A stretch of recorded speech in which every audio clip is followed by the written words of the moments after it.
it's time we just separate ways. So we don't care if the contract's up here, the profit's here. Hi, I'm Ron with Investera, with Cam, also from Investera, here to talk about commercial cleaning and some of the do's and don'ts. And I think this is an extremely important subject, and it's simply put, every contract is not worth having. We were guilty of this. Everyone's guilty of this. Let us save you some time. If you're not making money, if it's difficult, you don't want it. And I think, go to the macro here, is that all contracts, when you bid contracts, you don't want to get them all. Some people are only looking for a low price. That's the only thing that matters. You don't want those. Go ahead, bid on them, bid your price. They'll come back to you. But contracts are not all created equal. You don't want them. What you have to look, there's a mind shift here, and we've talked about this at great length. The top line, meaning how much income we have, is all ego. It's all ego. We don't care if the contract's up here, the profit's here.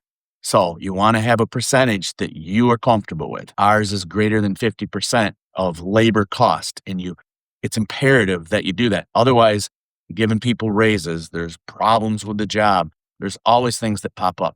Make sure you are getting enough profit in your bids. Are you going to get every bid? No.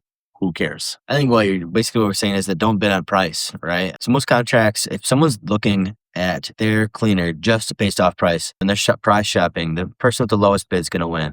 And if you're in that situation and you're the lowest bidder, you don't want usually those clients are the worst clients to get. It's the clients that actually value cleaning, that are willing to pay for a higher level of cleaning, that are the clients you want. The ones at a low price margin, not always, but very often are the ones that will call you nonstop, complain nonstop, do scope creep on you, do all that kind of stuff. 100%. And we have found that if we took those contracts, which we have, that eventually you just can't do it anymore. I remember one of these clients calling us. We were in the phone together, and he said, "You got to do this and this." I'm like, "No, I think it's time we just separate ways."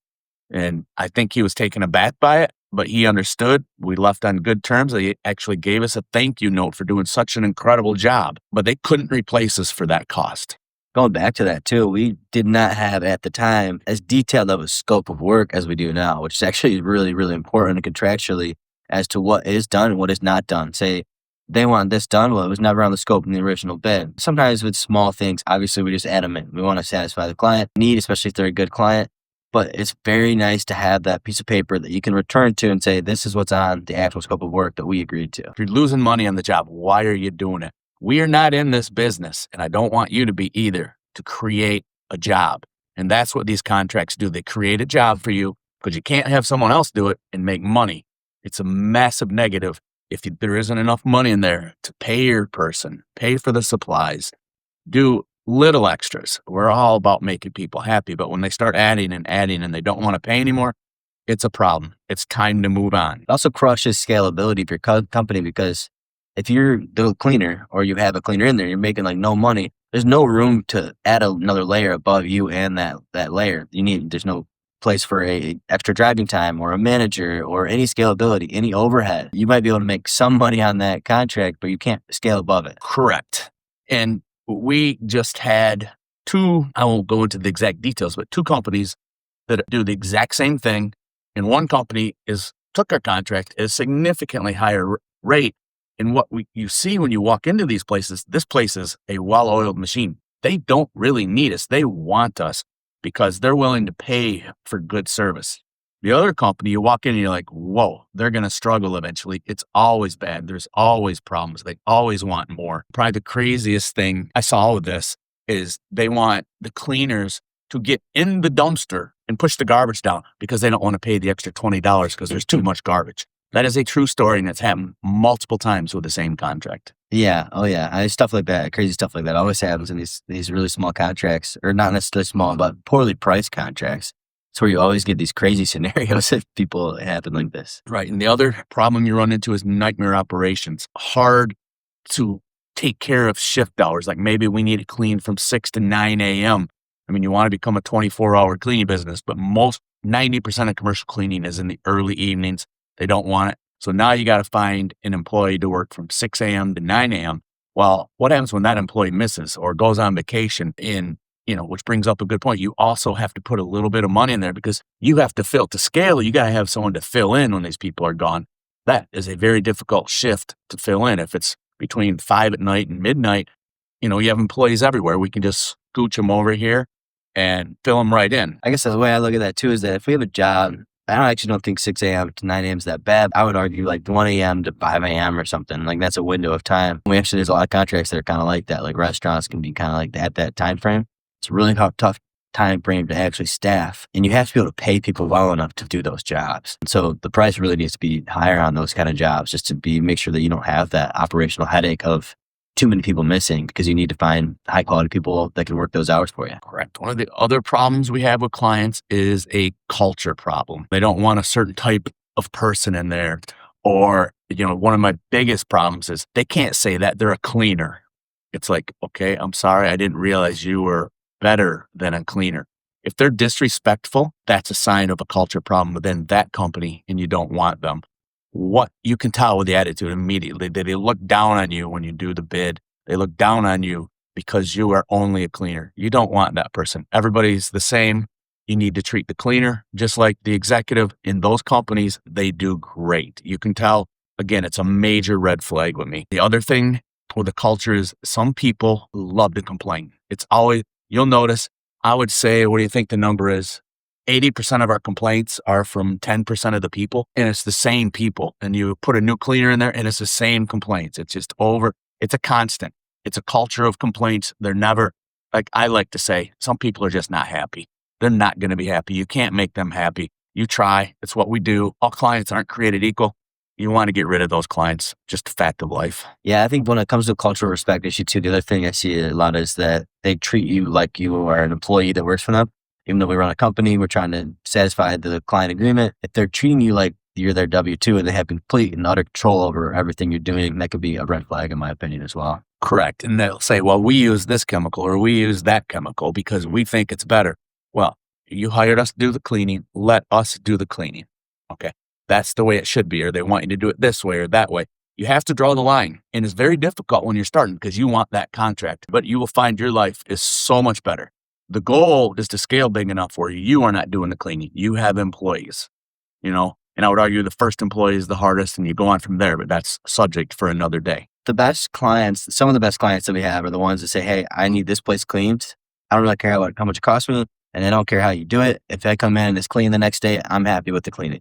Those are the kind of clients that you want. Yeah, and cleaning is a big part of their budget, let's be honest. When you have office complex with 30 offices and 20 bathrooms, and there's a lot of traffic every day. Cleaning is a big part of their budget. We understand that, but we just do it right, make them happy, and they're happy because guess what? It's going to help them in the long run. The clients stay happy. They get more customers if they have empty offices. It's a win-win in that situation.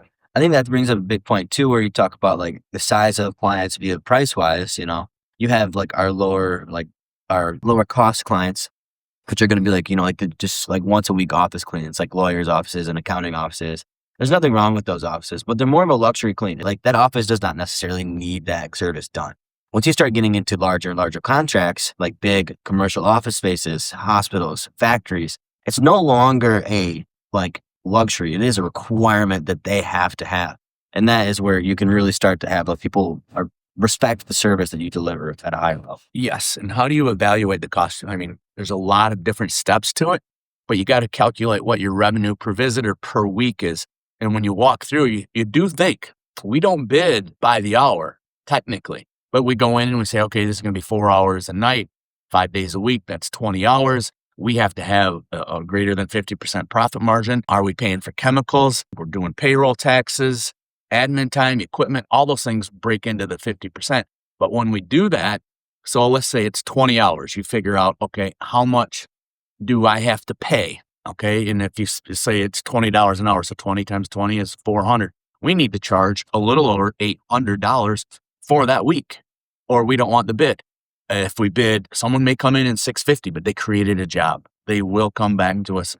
So make sure you bid properly. So yes, we do calculate how long it'll take, but no, we will not bid by the hour. That is setting you up for failure, because then you're going to run into the client, again, a nightmare client that says, well, you were only here 2.4 hours instead of 2.5, or whatever the number is. And that unfortunately happens all the time.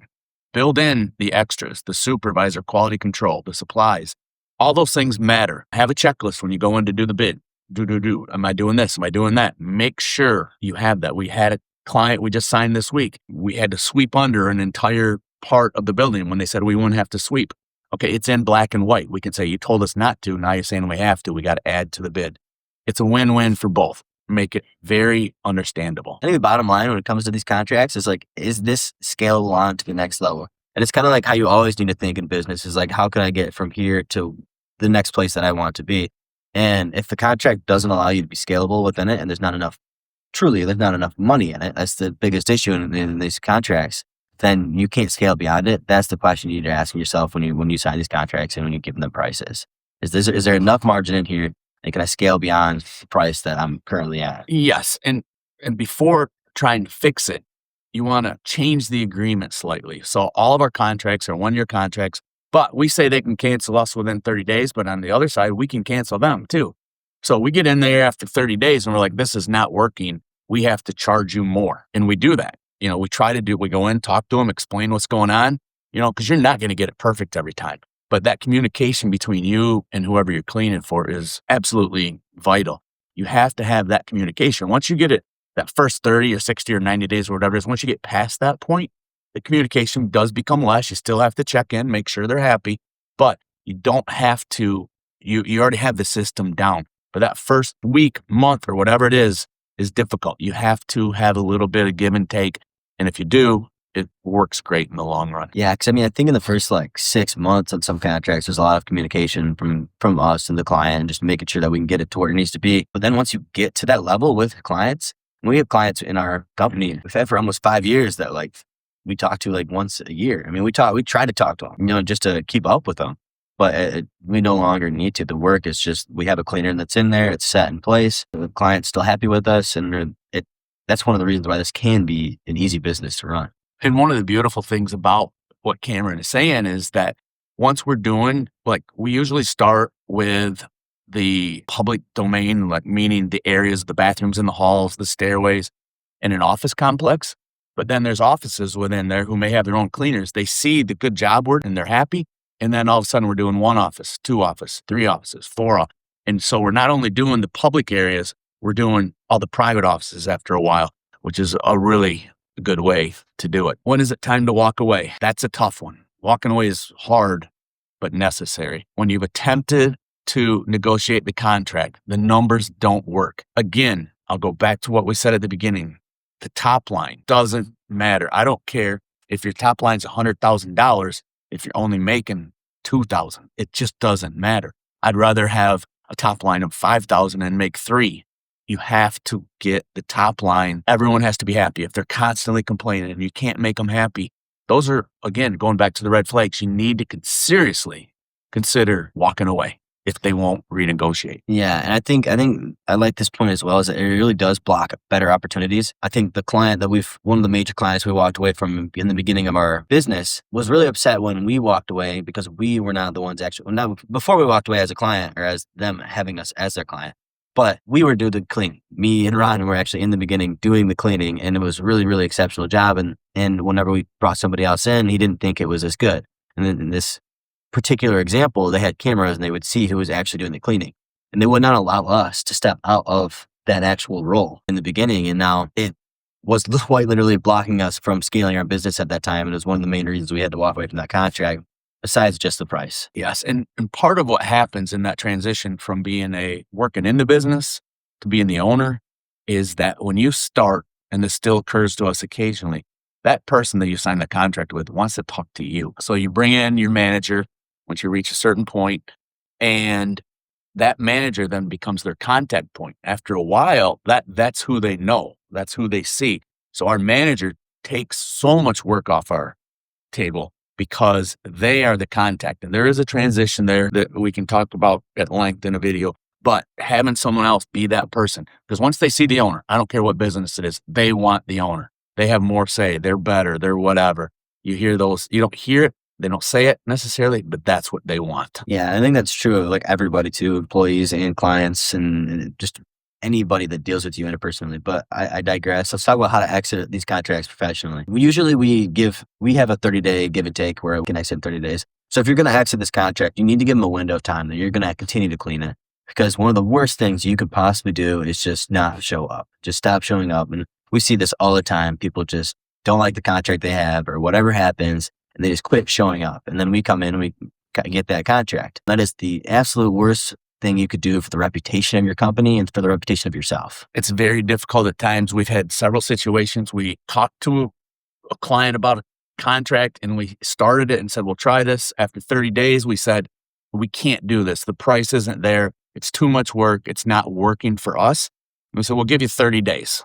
Okay. That's how much. He said, okay, I'll have you out of there sooner. Well, that was on July 1st. In October, they still hadn't replaced us. And this is a place that had to be cleaned every single day. So we're still trying to fill it in, but the process was very difficult. You had to go through security checks to get employees in there. Well, I'm not paying for a security check to get more employees in there. You have to go have badges, pass tests, the whole thing.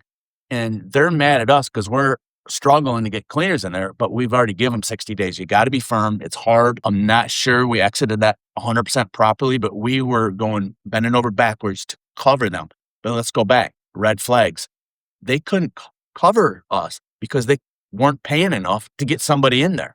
We probably, in hindsight, shouldn't have taken the contract to begin with. No, yeah, we didn't bid it appropriately, right? That's the problem. It was unbid properly, 100%.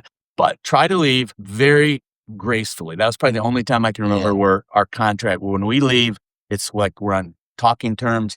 Everything is good. We gave them 30 days or they gave us 30 days. However it works out, but it's always been on good terms. And a lot of times we get calls back later on. They're like, we didn't realize that we are so underpaying you, which is usually the issue. Or you guys were so good that now that you're gone, they're like, holy cow, we need you. You really need to protect your reputation when it comes to these scenarios. I think that is maybe the most important thing here is that don't burn bridges when you leave a client.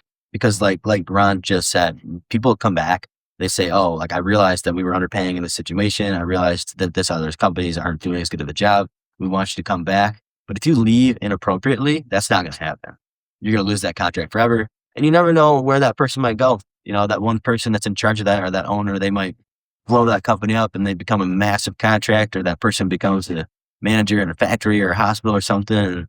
And you get that big contract because your reputation with them is still solid. One more thing I want to talk to before we close this is that whenever there's a transition at a company, like a new person takes over the head of maintenance, the head of cleaning, you have to go in there and talk to them because a lot of times they're going to come in and say, I need to make changes. Well, you need to go in there and talk to them, assure them that you're doing this, or see what changes they want to make, work on making those changes and get it done because that is probably one of the sticky points of contracts that when you have a company get bought out, new manager, whatever it is, there's a change and you need to make sure you're addressing that change because no matter how good you are, there will be things they want to change. Thank you guys for watching. If you liked this video, please hit that subscribe button and that like button. We appreciate you taking your time. Have a good day. Thank you.